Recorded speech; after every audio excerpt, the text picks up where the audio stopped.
अस्सलाम वालेकुम नाजरीन, शान टीवी के पॉडकास्ट में आज हम आपकी मुलाकात कराएंगे हैदराबादी फिल्मों के मुमताज़ शख्सियत, कॉमेडी के बेताज बादशाह। और जैसे ही मैं नाम लूँगा यकीनन आप लोग कहेंगे कि आप लोग की जीभ लप लप मारने लगी है। जी हाँ नाजरीन, आपके और हमारे हर दिल अजीज़ कॉमेडी किंग अकबर बिन तबर। शान टीवी में आपका खैर मकदम है। जी जज़ाकल्लाह, शुक्रिया बहुत बहुत।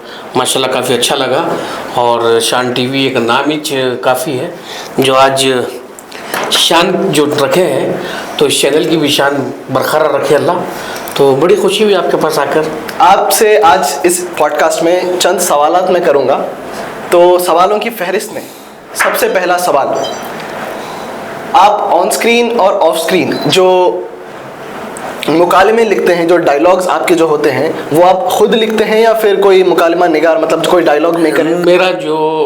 मैं जो फेमस हूँ, लोग मुझे जैसे जानते हैं, वो सिर्फ डायलॉग डिलीवरी के जैसे उससे जानते हैं। तो पहला ये खुद का डायलॉग है मेरा, अकबर बिन तबर जो डायलॉग बनाया मैं स्टार्टिंग, मैं ये डायलॉग फिल्म में आया 2006 में, जबकि मैं ये डायलॉग 97 से मारता था। तो मैं खुद लिखता हूँ, मेरा खुद का पर्सनल होता है। बाकी जो फिल्मों में होता है वो स्क्रिप्ट जो बनती है, स्टोरी जो बनती है, तो स्टोरी में डायलॉग डिलीवरी जो लिखी जाती है, तो वो डायलॉग्स वगैरह जो लिखते हैं उसके हिसाब से ही बोलते हैं। मगर इस पार्ट पे हम लोग चेंजेस कर देते हैं, उसको थोड़ा बहुत मॉड्यूलेशन करके, जो बेटर है, जो पब्लिक को अच्छा दे सकते हैं, वो कोशिश करके देते हैं। तो ये जो अदाकारी है, जो ये पैशन है, मतलब आपकी जो एक्टिंग है, ये डायलॉग डिलीवरी है, ये आपका पैशन है या फिर आपकी ज़रूरत है? देखिए, ज़रूरत और ये पैशन जो बात बोल रहे हैं आप, बहुत अच्छी बात बोले, बहुत अच्छा सवाल है आपका। इंसान को पहले शौक़ होना पड़ता कोई भी चीज़ का। अगर आपको शौक़ है गाड़ी चलाने का तो ये आप चलाते हैं, अगर आपको शौक़ नहीं है गाड़ी चलाने का तो आप पीछे बैठते हैं। तो मेरे को शौक़ है फिल्मों में काम करने का, मेरे को इंटरेस्ट था, मेरे को शौक़ था, मेरे को बचपन से ही था। शेर बोलना, अशार बोलना, लोगों के घरों में जाना, फंक्शनों में घुस जाना, मरफे में नाचना, अंगार लगा देना, धूम मचा देना, वही चीज़ मेरे साथ, ये मेरे पीछे कामयाबी बन के आई। सवाल बहुत है। एक आगे का सवाल पूछने से पहले, आपका एक फेमस डायलॉग है, जुम्मे के दिन हैदराबाद में जो खाना बनता है जी उसके ऊपर आपने एक डायलॉग बोला था, खट्टी दाल वगैरह। तो मैं वो डायलॉग बोलना नहीं चाहूँगा, पब्लिक को मैं चाहता हूँ कि वो पब्लिक आपसे वो डायलॉग सुने। तो वो डायलॉग अगर आप एक बार बोल दे तो। गरम गरम चावल, खट्टी दाल, उसमें ऐसा जीरा तीरा, काले मिर्चियाँ, ऐसा खाए तो खाली कल्ले, ऐसा लप लप लप लप।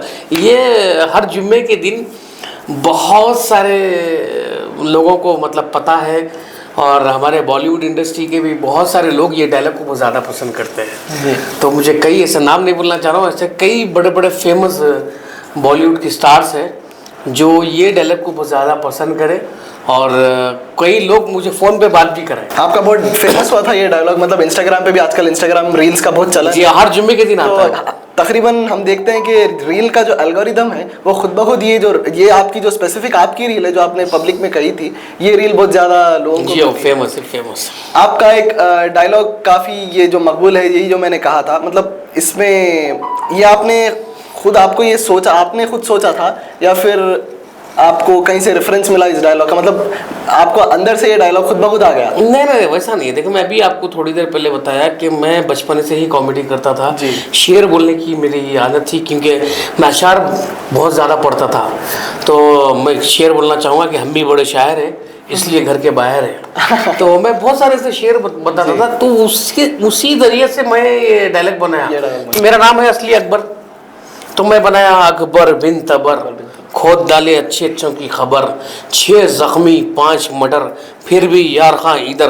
तो उसी को मैं तोड़ के जोड़ के उसको एक मुकम्मल अंजाम दिया उसको। तो आगे बढ़ते हैं आपकी स्टार्टिंग लाइफ से, मतलब हैदराबादी फिल्मों में आप जब दाखिल हुए, जब आपकी पहली फिल्म आई थी, तो आपका ये सफ़र कैसा रहा, मतलब आपकी जो स्ट्रगलिंग लाइफ थी शुरू में आप भी बेहतर जानते हैं कि कोई भी एक्टर हो या फिर कोई भी स्ट्रीम में इंसान कदम रखे तो शुरुआत में बहुत स्ट्रगल उसको फेस करना पड़ता है, तो आपका वो सफ़र कैसा रहा, आपकी जर्नी? नहीं, बेशक ज़रूरी है, इंसान को मेहनत करना पड़ता है। मैं कोई निज़ाम फैमिली से नहीं हूँ साहब मैं गोल्डन स्पून नहीं मिला मेरे को, ऐसा नहीं है। हम लोग स्टार्टिंग जब काम किए, अंग्रेज़ आई, अंग्रेज़ के बाद हैदराबाद नवाब आई, बहुत सारी मेहनत किए, बहुत सारा स्ट्रगल किए, क्या होता नहीं मालूम। इंडस्ट्री में बहुत सारे पोस्टर्स लगाए रातों में जाके लोगों के लिए, जहाँ जहाँ कोकटपुल्ली से पूरा, मैं क्या बोलूँ आपको, हर जगह 1 महीने के टूर पे निकले हम पोस्टर्स लगाने के। तो बहुत सारी मेहनत करने के बाद ये आजकल रील निकल गई, यूँ ले लिए, यूँ बना लिए, मैं एक्टर बन गया, नहीं होता। एक्टर के साथ साथ स्ट्रगल ज़रूरी है। जो स्ट्रगल करा वो एक्टर टिक के चला। बहुत सारे, जैसे नवाज अली सिद्दीकी साहब है बॉलीवुड के, कितना स्ट्रगल करे उन्होंने लाइफ में, क्या क्या नहीं करे उन्होंने। घर छोड़ के बॉम्बे आ गए उन्होंने, घर छोड़ के बॉम्बे आने के बाद, बॉम्बे में आने के बाद उनको रहने का ठिकाना नहीं, रहने का ठिकाना है तो खाने का ठिकाना नहीं।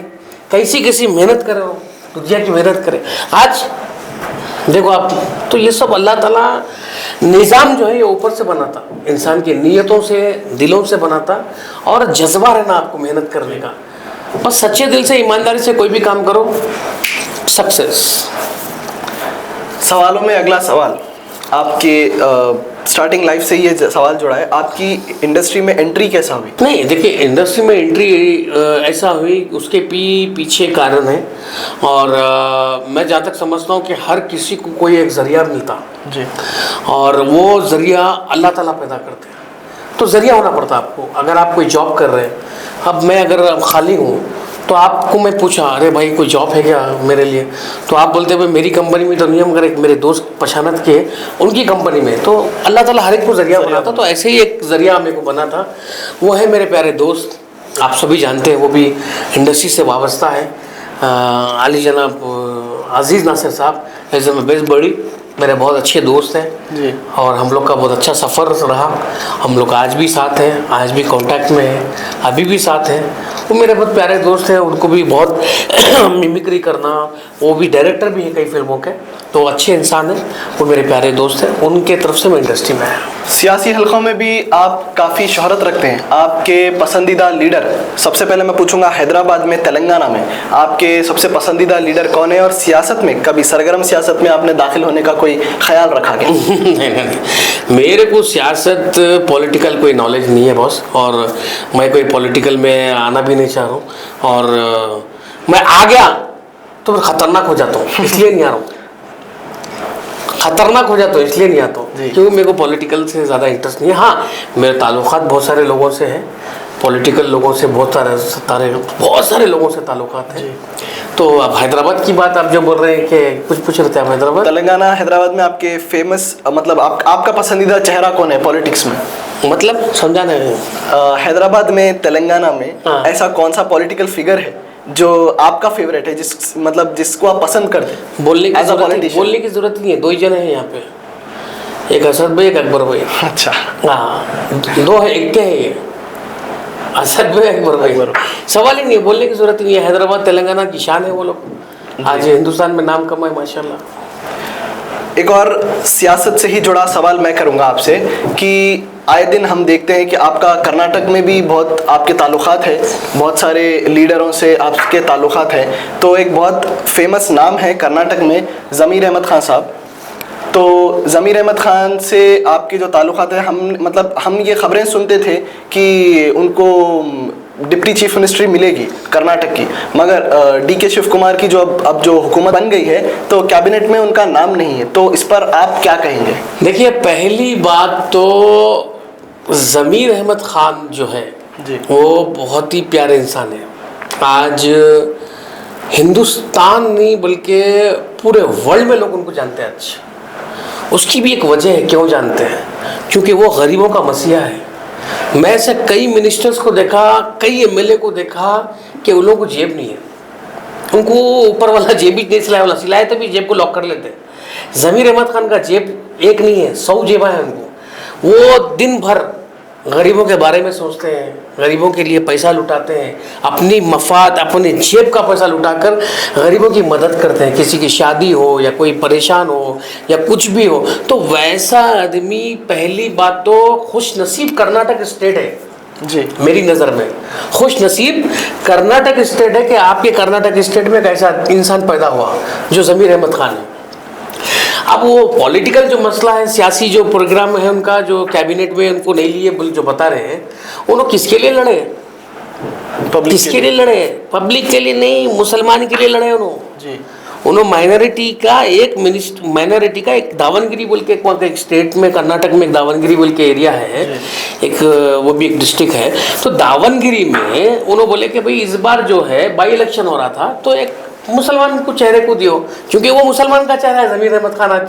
आज कर्नाटक में 80% लोग वोट डाले, आज 80% वोट डाले बोल के आज कांग्रेस जिंदा है।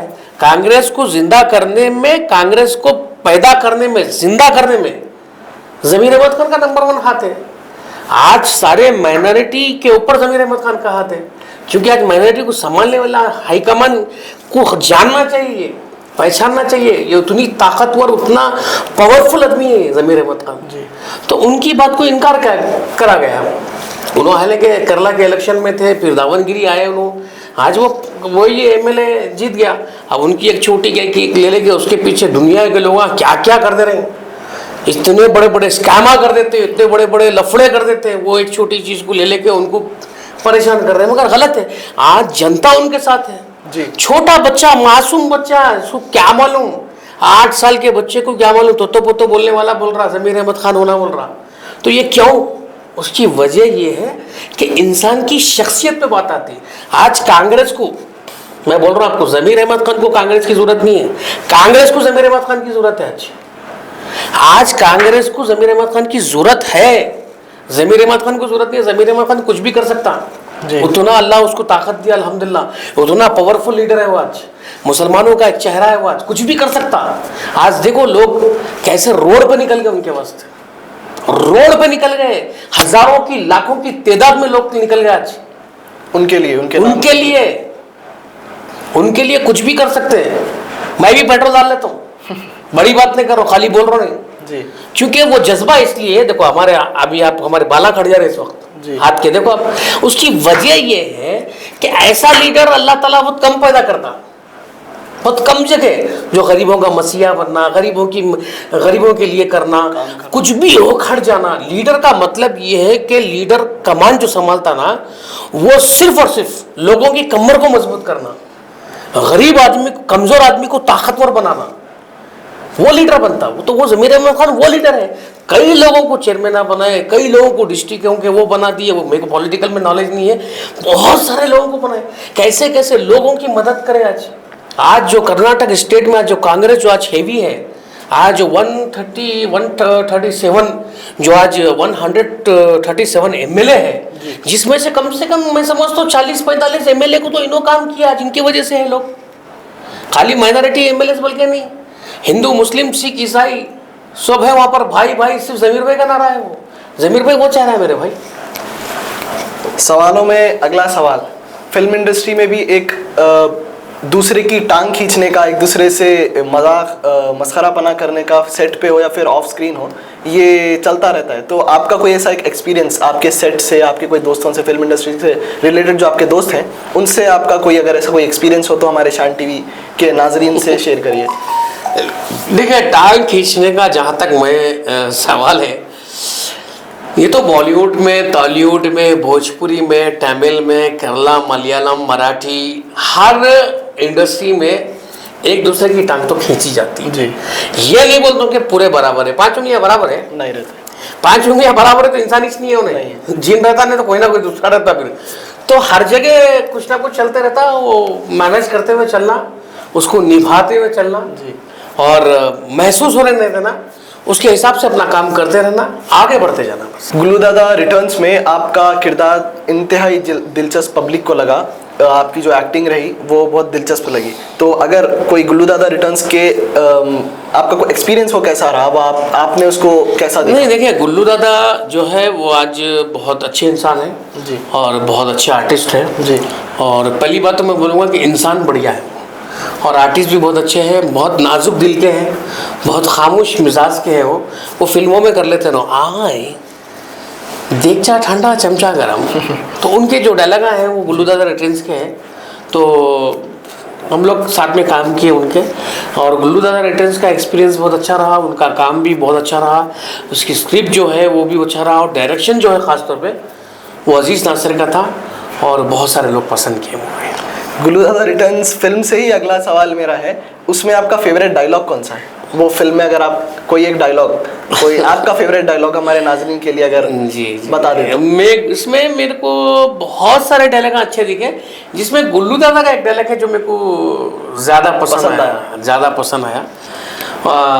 जैसे वो घर पे फाइनेंसर रहते, वो मतलब फाइनेंस पे पैसे देते, वो जाके पैसे वसूल करने जाते तो वहाँ हीरोइन रहती जरीन जी। हाँ। तो उन्होंने उनको एक पचकर मारते गुल्लू भाई बोलते अबा क्या सॉलिड भरी दी है, घर में मसाले हाथ से पीसते क्या। वो बहुत अच्छा एक नेचुरल डायलॉग था। तो बहुत सारे ऐसी चीज़ें हैं, ऐसा एक बल्कि नहीं है, बहुत सारे डायलॉग्स हैं।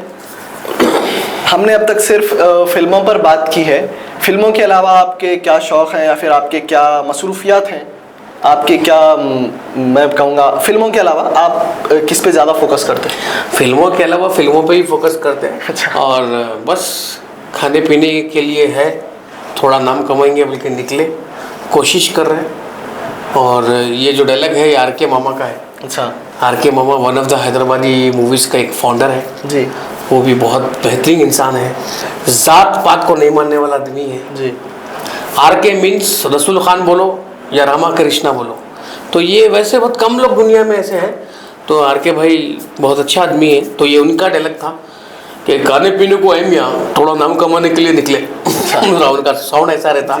तो बस यही बोल रहा हूँ कि बिजनेस का कुछ भी नहीं है, कोशिश कर रहे हैं कि 4 रुपये कमाए और 4 रुपये कमा के 2.5 रुपये बांटेंगे बोल के एक माइंडसेट है हमारा।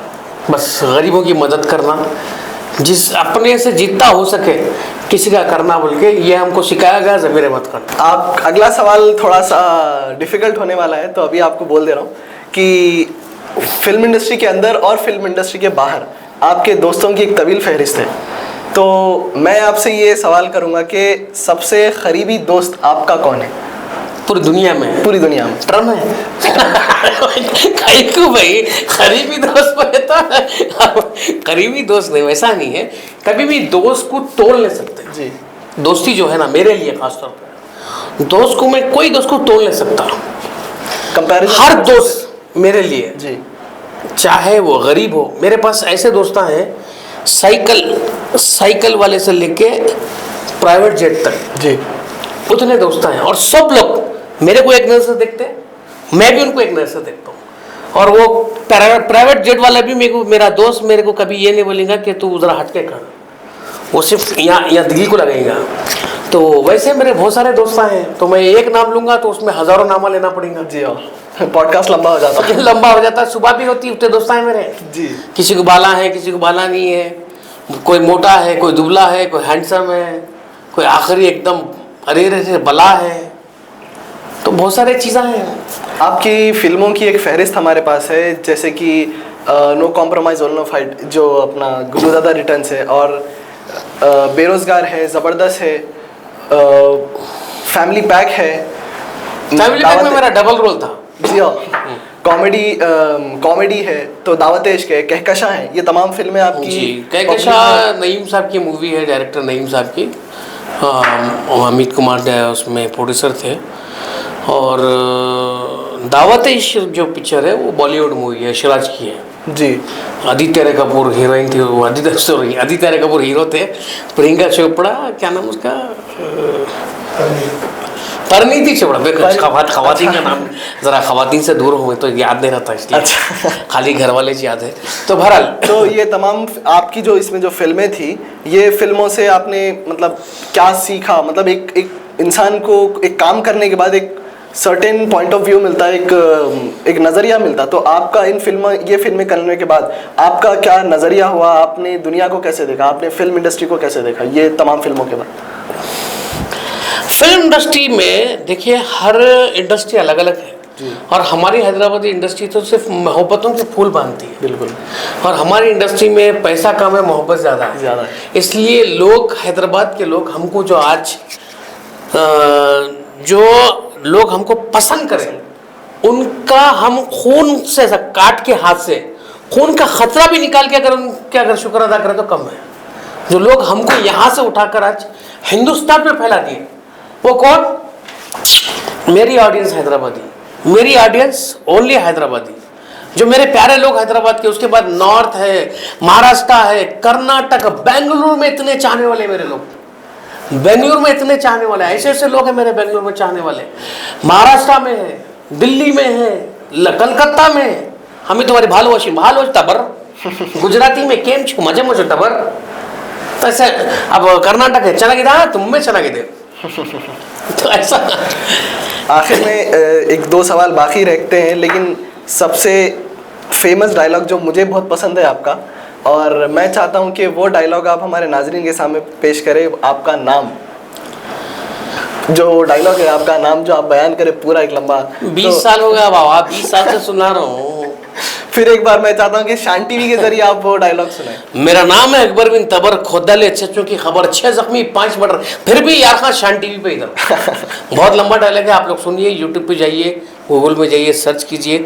अब तो न्यू जनरेशन को बोलने की भी जरूरत नहीं है। आज छोटा बच्चा पैदा भी हुआ तो उन्हें अकबर बोल के तो बोल रहा। क्योंकि नाम मेरा बड़ा है, अल्लाह की देन है, बहुत बड़ा नाम है मेरा, अकबर जो नाम है। और अकबर के नाम के मायने बहुत बड़ा है, अकबर के माने बड़ा है। जी जी। तो मेरे घर वाले सोच समझ के रखे थे, मेरे वालिद मेरे वालदा, अल्लाह उन लोगों को सलामत रखे।